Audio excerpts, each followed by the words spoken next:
है ही शुरू। हाँ, नमस्कार दोस्तों। अपने हिंदी व्याकरण की क्लासों को आगे बढ़ाते हुए आज हमारी आज की जो क्लास है उसका नाम है काल। वैसे तो ये बहुत ही सरल समझी जाने वाली ये क्लास है। ये ऐसा टॉपिक है जिसे सभी स्टूडेंट बहुत सरल मान लेते हैं। लेकिन दिक्कत क्या होती है, जब यहाँ से प्रश्न आते हैं तो उनके जवाब आप लोग गलत कर लेते हो। ये एक ऐसा टॉपिक है कि जब हिंदी कि कम प्रश्न पूछे जाते हैं किसी पेपर में तो वहां कई बार ये मिसिंग रहता है। लेकिन जब अधिक प्रश्न पूछे जाते हैं जैसे यूपी ट्रिपल एस 50 प्रश्न, वहां यहाँ से एक प्रश्न अवश्य रहेगा। यूपी पुलिस 37 या 38 प्रश्न, वहां यहाँ से एक प्रश्न अवश्य रहेगा। अब एसएससी जीडी 20 ही प्रश्न है। तो कुछ प्रश्न पत्रों में पूछा जाता है, कुछ में यहाँ से मिसिंग रहता है। लेकिन व्याकरण को सही से समझने के लिए और जो वाक्यों में शुद्धियां करने के लिए आता है, वो शुद्धियां करने के लिए इस टॉपिक का समझना निहायत जरूरी है। आप ध्यान से पढ़ें। देखो, काल क्या होता है? काल का अर्थ होता है वक्त, समय। अंग्रेजी में से कहते हैं टाइम। तो वक्त का निर्धारण कैसे करें? वक्त का निर्धारण करने के लिए तीन प्रकार का निर्धारण किया जाता है। एक तो ऐसा वक्त जो अभी चल रहा है, आज, इस वक्त, इस घड़ी, इस पल, ये क्या होगा? वर्तमान।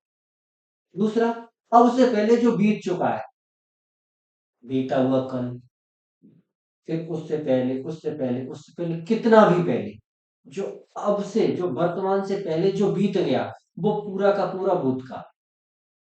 और जो अभी तक आया नहीं है, जो अब आएगा, वो पूरा का पूरा भविष्य। तो सबसे कम जो ड्यूरेशन होता है, सबसे कम जो अवधि होती है, वो क्या की होती है? वर्तमान काल। और भविष्य का कोई और छोर नहीं।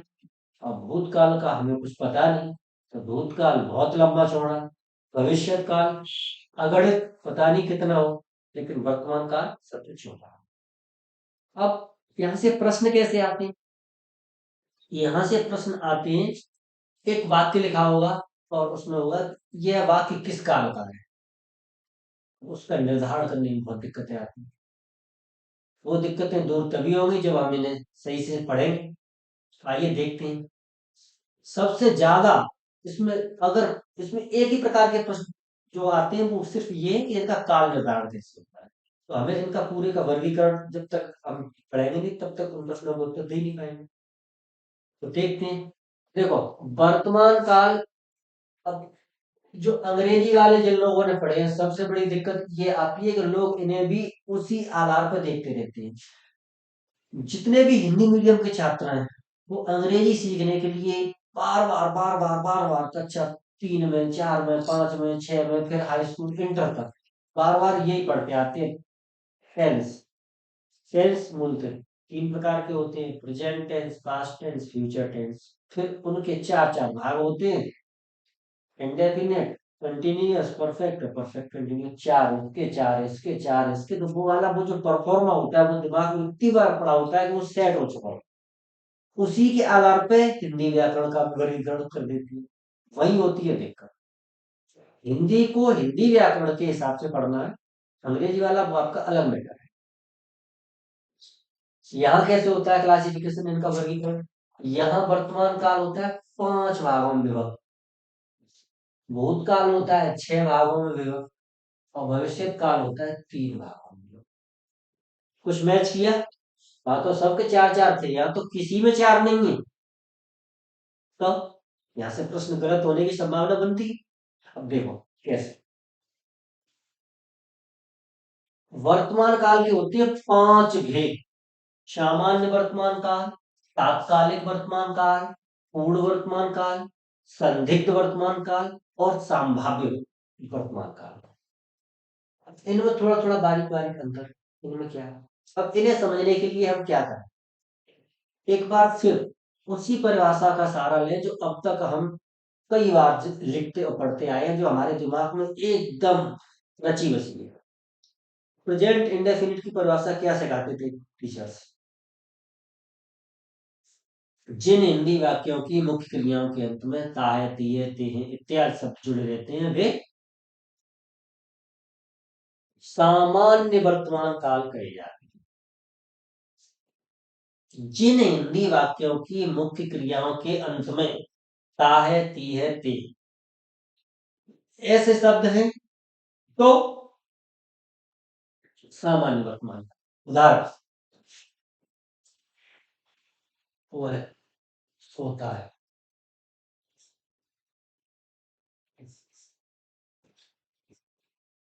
राधा खाती है, मैं पढ़ता हूँ, तुम खेलते हो।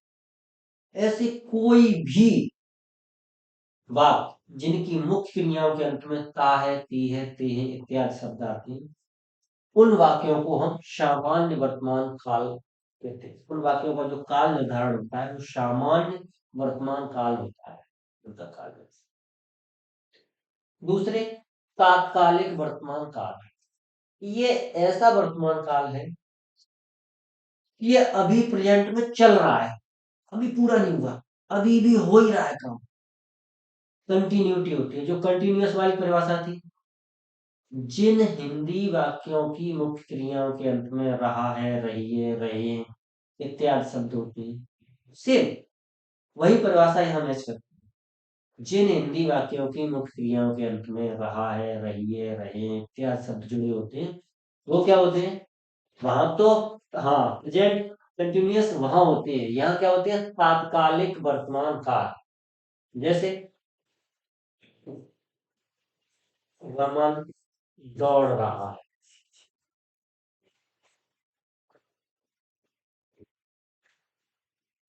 क्या इसकी दौड़ अभी पूरी हुई है?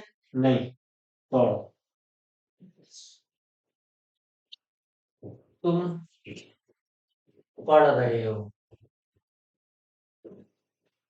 पढ़ रहे हो, क्या तुम्हारी पढ़ाई अभी पूरी हुई है? अभी भी तुम पढ़ ही रहे हो। ये तात्कालिक वर्तमान काल है, कहने का अर्थ ऐसा सेंटेंस जो अभी भी जारी है, अभी भी चल ही रहा है, वो होता है तात्कालिक। तात्कालिक या अपूर्ण वर्तमान भी कहते हैं इसको। अब तीसरा, पूर्ण वर्तमान काल। तीसरा वहां क्या होता था? परफेक्ट। जैसे मैंने रोटी खाई है,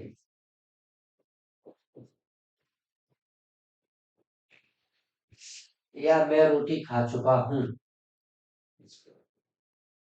अभी अभी काम कंप्लीट हुआ है, पूर्ण वर्तमान, बहुत दूर नहीं है तो वर्तमान। अभी अभी काम कंप्लीट हुआ है, मैंने अपना पाठ पढ़ लिया है, मैंने अपनी नोटबुक कंप्लीट कर ली है। हाँ, मैं घर से निकल आया। इस तरीके के जो वाक्य हैं, ये क्या होते हैं? पूर्ण वर्तमान काल। सामान्य वर्तमान सहायती है ते, तात्कालिक वर्तमान रहा है, रही है, रही, और पूर्ण वर्तमान काम अभी अभी पूर्ण हुआ है।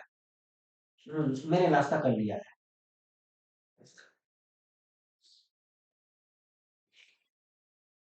उन्होंने आपकी बात मान ली है। ऐसे जो सेंटेंस है ये होती है पूर्ण वर्तमान। अब संदिग्ध वर्तमान काल और संभावित वर्तमान, ध्यान से समझ। थोड़ा सा बारीक सा फर्क है, बिल्कुल बारीक सा फर्क है संदिग्ध और सामान्य में। देखो, संदिग्ध वर्तमान काल में क्या होता है? इसमें होता है संदेह, और इसमें होती है संभावना।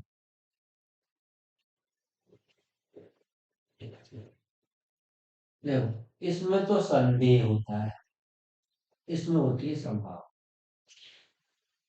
चिन्ह वर्तमान काल के वाक्यों में अभी अभी कार्य होने का संदेह होता है, अभी अभी क्रिया के होने में थोड़ा सा संदेह होता है, उन्हें हम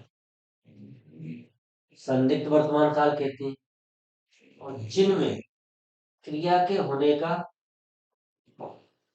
संभावना होती है कि अभी अभी हुआ होगा, उन्हें हम संभाव्य वर्तमान काल कहते हैं। इन दोनों के उदाहरण अलग अलग हैं। जैसे देखो, थोड़ा बड़ा करके और ऐसे बैठा करो। हाँ। संभाव्य और संदेह, संदिग्ध और संभाव्य जो वर्तमान काल है, यहाँ से थोड़ा सा कंफ्यूजन रहता है, इसलिए मैं चाहता हूँ कि आप लोग इसे बड़ा ध्यान से समझें। और अगर यहाँ से प्रश्न पूछे जाते हैं, वर्तमान काल से प्रश्न पूछे जाते हैं, तो सबसे ज्यादा संभावना इन्हीं दो से प्रश्न पूछने की होती है। किन किन से? संभाव्य वर्तमान, संदिग्ध वर्तमान। जी, आपको बताते हैं इनमें क्या क्या फर्क है, कैसे कैसे। जैसे ये दो सेंटेंस है। ये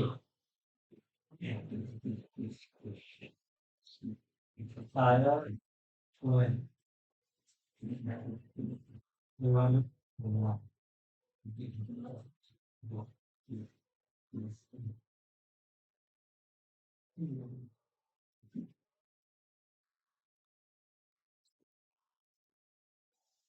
अभी 4 बजे जो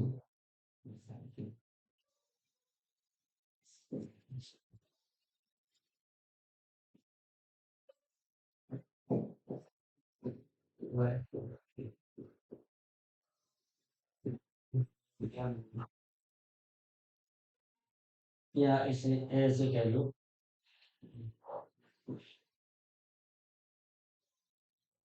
इस वक्त वो है मैदान में। इस वक्त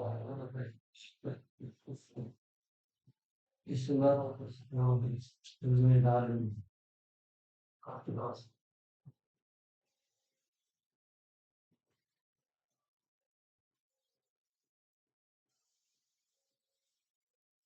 पहले तो ये फ्यूचर का सेंटेंस नहीं है, कहने का मतलब ये भविष्य काल का वाक्य नहीं है, ये संभावना व्यक्त कर रहा है। अभी 4 बजे, इस वक्त वह मैदान में होगा। अभी 4 बजे, इस वक्त वह मैदान में होगा। शायद वह लौट आया है। शायद, इसका मतलब श्योर नहीं है कि वह लौट आया। परिस्थितियां संदिग्ध। और संभाव्य वर्तमान काल, संभावना है कि वह मैदान में होगा। होने का अर्थ है दोस्तों, जिन वर्तमान काल के वाक्यों में किसी काल के निकट भविष्य में अभी अभी पूरे होने की संभावना व्यक्त की जा रही हो। जैसे शायद वह लौट आया है, अगर वह लौटा भी है तो अभी लौटा, अभी का मतलब कुछ करते हैं, शायद वह लौट आया है। वक्ता भी श्योर नहीं है, तो संदिग्ध है परिस्थितियां। और संभाव्य वर्तमान, अभी 4 बजे है, इस वक्त वह मैदान में होगा। इस चीज की संभावना व्यक्त की जा रही है कि वो सामान्यतः 4 बजे मैदान में होता है, शायद अभी वो मैदान में। इस तरीके के जो वाक्य होते हैं, ये वाक्य, हाँ, दिमाग को चकराएगा, दिमाग का दही हो जाएगा। इन्हीं में आपको परिवर्तन ढूंढना है, इन्हीं में आपको अंतर ढूंढना है। संदिग्ध वर्तमान काल और संभाव्य वर्तमान काल। चलो और बताओ।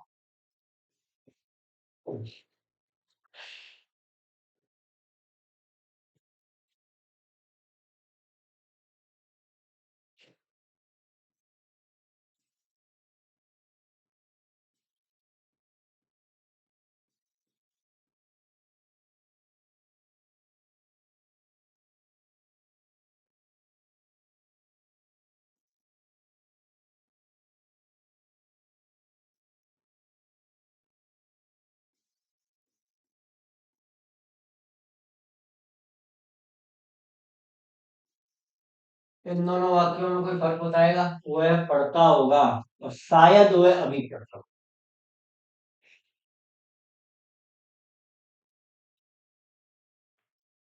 प्रत्येक वाक्य में शायद हो ये जरूरी नहीं, पर प्रत्येक वाक्य संदिग्ध हो ये जरूरी। पता नहीं वह पढ़ता है कि नहीं पढ़ता है, अगर पता है श्योर तो संदिग्ध बिल्कुल नहीं होता। और संभावना व्यक्त की जा रही है, सिर्फ संभावना व्यक्त की जा रही है तो संभावना। भूतकाल में क्या होता है, ये तो बातें हो चुकी होती हैं, ये हम पुरानी बात करते हैं, कहानी कहानी किससे सब सब कुछ ये पहले हो चुका होता है, अभी कुछ नहीं होगा, आगे कुछ नहीं होगा, जो बीत गया उसकी बात है। ठीक, वैसे तो ये भी होता है कि बीती टाइम के साथ में आगे की सुबह। ठीक, ये जो बीत चुका है उसकी बात कर रहे हैं। इसमें सामान्य भूत, सामान्य तो वही, तो बिल्कुल सामान्य होता है। कौन सा? Past indefinite.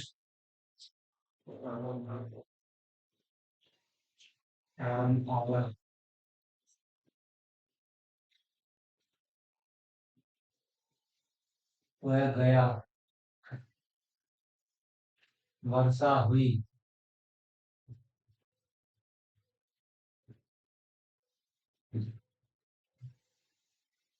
आसन्न भूतकाल क्या होता है? अपूर्ण, अपूर्ण क्या होता है? आसन्न भूतकाल का मतलब है ऐसा कोई काम जो हो तो चुका लेकिन प्रेजेंट के काफी नजदीक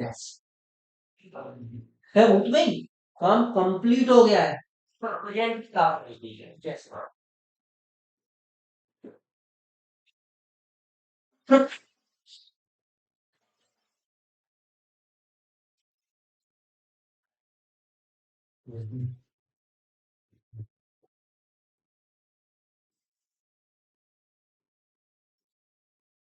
कभी राम ने खाना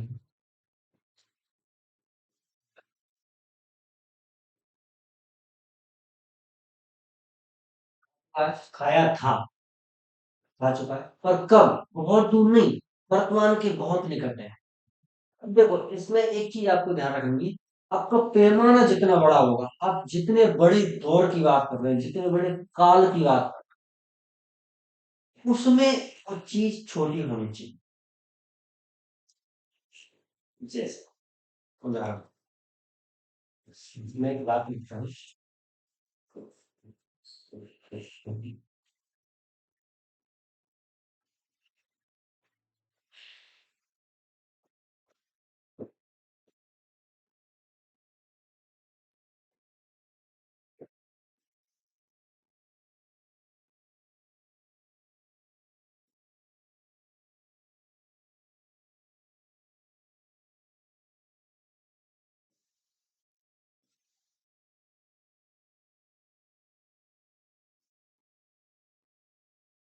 युगों तक हुए अनुसंधान के बाद,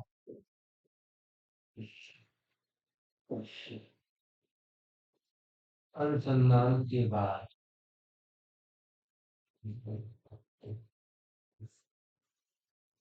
अभी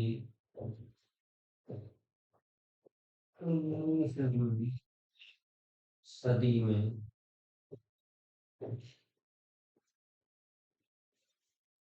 विद्युत बल्ब का आविष्कार हुआ।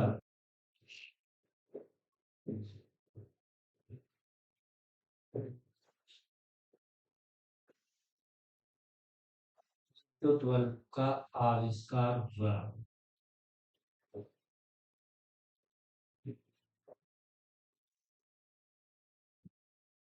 तो आप इस वाक्य को जरा ध्यान से देखिए, ये आपको फंसाने वाले वाक्य हैं। ये क्या कह रहा है? युगों तक हुए अनुसंधान के बाद अभी 19वीं शताब्दी में विद्युत बल्ब का आविष्कार हुआ। अब ये पैमाना कितना बड़ा है ये देखना, युगों तक, उसमें अभी 19वीं शताब्दी का मतलब अभी 21वीं शताब्दी के, एक तो शताब्दी बीच में निकल गई, कुछ वर्ष इसके और कुछ वर्ष उसके। 19वीं शताब्दी का मतलब हो सकता है कम से कम 100 प्लस ईयर्स, 100 से अधिक वर्ष। और तो अब हम इसमें भी ये दूसरे दशक में हूँ। तो आज से अगर देखा जाए तो कम से कम 125 वर्ष, कम से कम। और अधिकतम 200 वर्ष, 210 वर्ष, इतना लंबा समय। लेकिन क्योंकि उसका पैमाना बड़ा है, युगों तक हुए अनुसंधान के बाद, इसलिए बड़े पैमाने पर छोटी चीज है तो उसे अभी मान लिया जाएगा कि ये वर्तमान के काफी निकट है। ये बात कहता हूँ, आसन काल होगा। समझने वाली बात ये है, आप कितने बड़े पैमाने पे वक्त को नाप रहे हो, उस पैमाने के हिसाब से जो अभी सबसे नजदीक है वो आसन्न भूतकाल होगा। जैसे कानपुर की बस अभी अभी प्लेटफॉर्म नंबर 3 से निकली, अभी अभी निकली। इसका मतलब लेटेस्ट टाइमिंग बता रहा है, बहुत कम अंतराल। लेकिन ये बात युगों तक हुए अनुसंधान के बाद अभी 19वीं शताब्दी में विद्युत बल्ब का आविष्कार है। पैमाना बढ़ा है, इसलिए यह 150 या 180 वर्षों के समय को अभी तात्कालिक मान लिया गया, आसन्न भूतकाल। यही समझना है, यही अंतर परीक्षा में पूछा जाता है। आसन्न भूतकाल के बाद आपका आता है अपूर्ण भूतकाल। देखो, अपूर्ण भूतकाल में क्या होता है? भूतकाल का ऐसा भाग जो ऐसा काल निर्धारण कर रहा हो, वो अपूर्ण ही हो, अभी हुआ नहीं। जैसे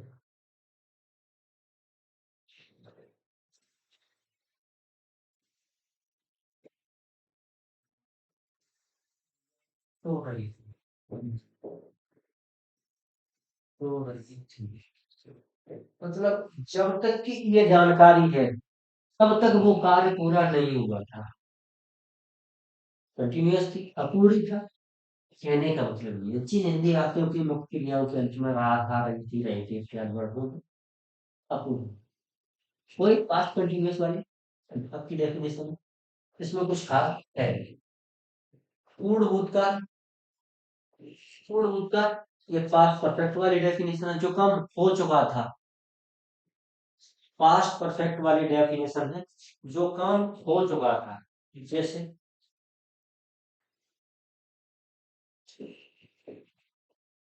रवि ने मेरा घर देखा था,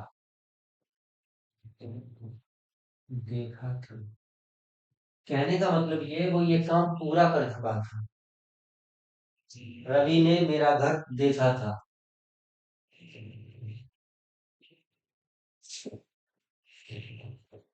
मैंने उसका पत्र पढ़ लिया, पढ़ लिया, पढ़ लिया। मतलब मैं ये काम कर चुका था, कंप्लीट हो चुका। ये कौन सा होता है? पूर्ण। अपूर्ण कौन सा होता है? जो अभी भी हो ही रहा था। जैसे वर्षा हो रही थी, जैसे ओले पड़ रहे थे, जैसे लड़के मैदान में क्रिकेट खेल रहे थे। ऐसे जो सेंटेंस है वो अपूर्ण, और जो हो चुका है उसने मुझे देख लिया था, ऐसे सेंटेंस ये पूर्ण। अब इसके बाद संदिग्ध, संदिग्ध में वही संदिग्ध वाली परिस्थितियां। यहाँ पास्ट और प्रेजेंट का अंतर कैसे करें, और फ्यूचर का, ये संदिग्ध वाले वाक्यों में बहुत दिक्कत होती है। सबसे पहले आपको यही समझाते हैं कि संदिग्ध में देखो,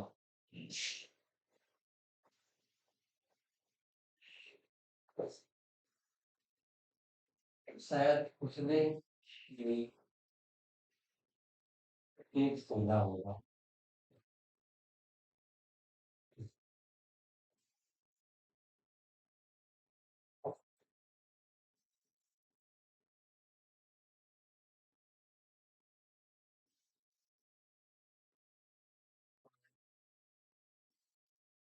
क्रिकेट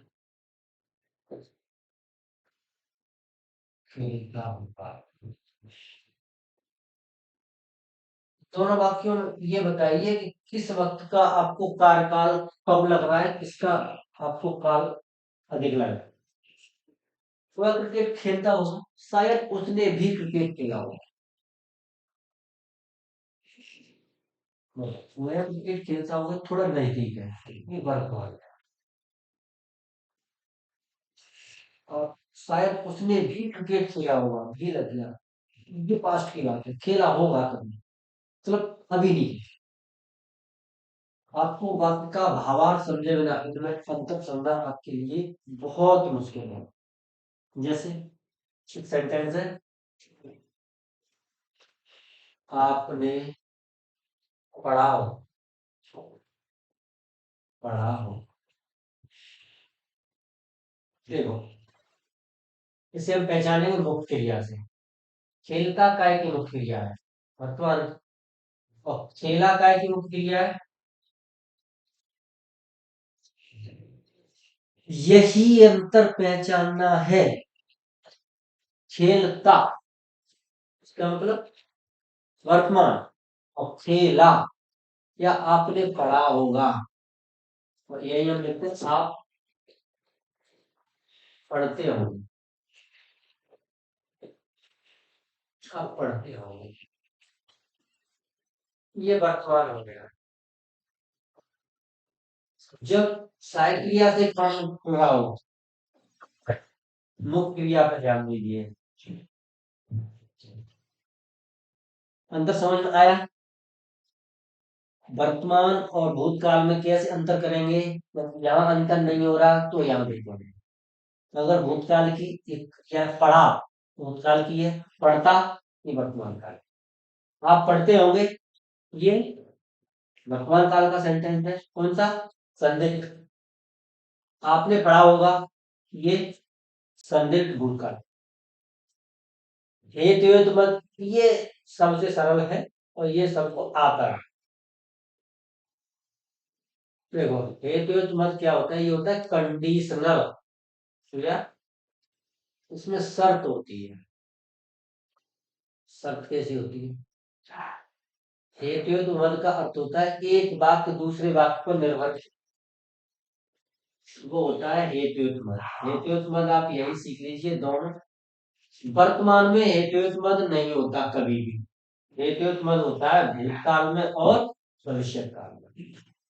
हेतु मत क्या होता है, जैसे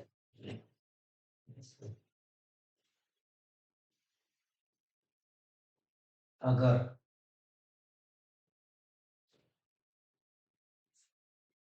ध्यान से देखते तो,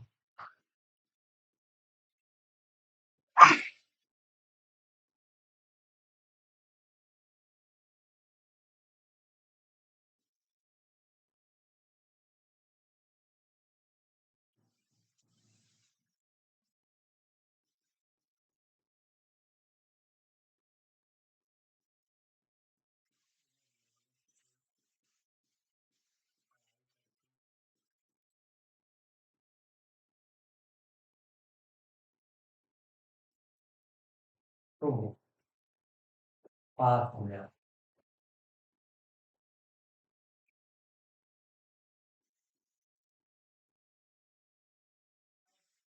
ये कंडीशनल होता है। मेहनत से पढ़ाई करते या मेहनत से पढ़ाई की होती, तो ये वाला सेंटेंस अगर आपका पास्ट में है तो ये हेतु मत भूतकाल है। और यही वाला सेंटेंस अगर आपका फ्यूचर में है, भविष्य काल में है, तो ये हेतुत्मक भविष्य काल है। जैसे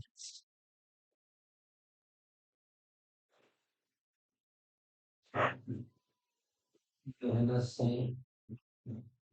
पढ़ोगे तो टॉपर बन जाओगे।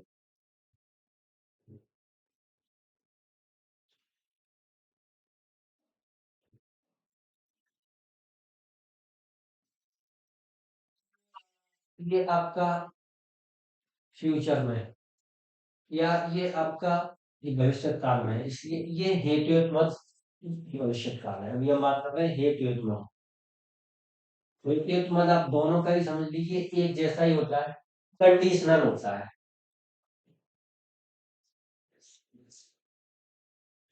अगर उस दिन मैंने गलत फैसला नहीं लिया होता तो आज मेरी स्थिति कुछ और हो। अगर तुम्हारा निशाना चूक गया तो तुम्हें दूसरा मौका नहीं मिलेगा। नहीं मिलेगा ये भविष्य का है। मेरी स्थिति अलग होती, ये भूतकाल है। एक मजबूत काल, एक भविष्य काल। आगे सामान्य भविष्य काल और संभावित भविष्य काल, ये अब आपको बता चुके हैं। तो सामान्य भविष्य काल में कुछ नहीं, बिल्कुल वही जो होते हैं फ्यूचर इंडेफिनिट वाले।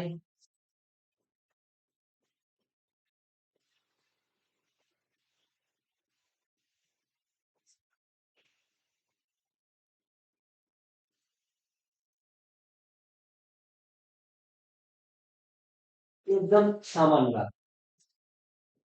और संभावना में होते हैं जिनमें संभावना होती है। जैसे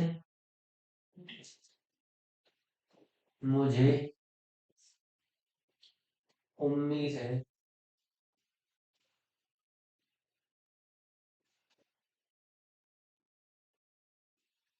तुम चयनित हो जाओगे।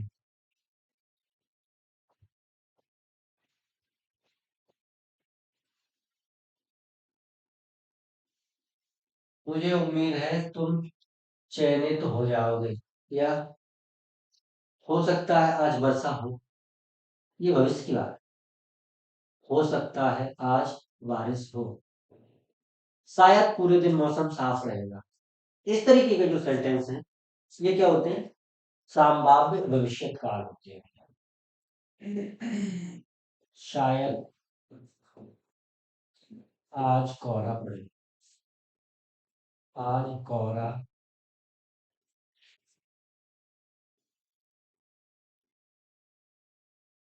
छाए।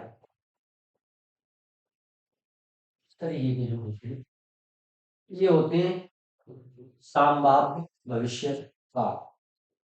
आगे दोस्तों, यहाँ से और कभी कभी एक प्रश्न आता है, बातचीत का अर्थ क्या होता है, एक फॉर्म होती है, जैसे वॉइस होती है, पैसिव वॉइस, एक्टिव वॉइस। हाँ, बातचीत का अर्थ होता है आपने कोई बात किस प्रकार से कही।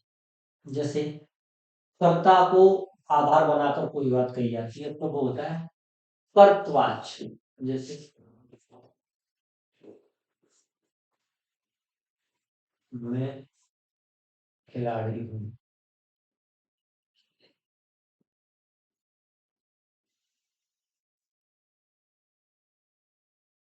या ये लिख दिया मैंने रामायण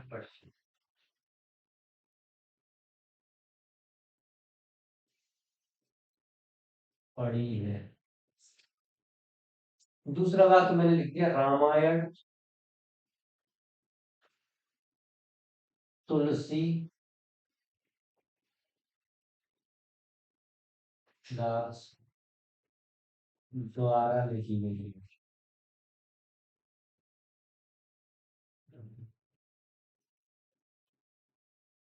रामायण तुलसीदास द्वारा लिखी गई, ये कर्मवाच्य है, यानी पैसिव वॉइस।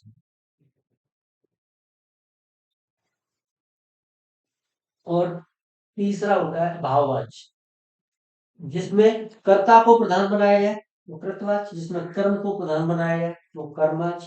तो जिसमें भाव का जिक्र किया गया, जैसे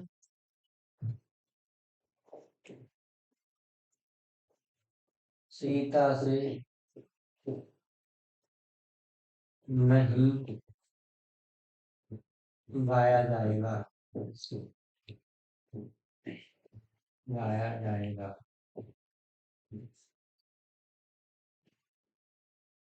मुझसे नहीं होगा।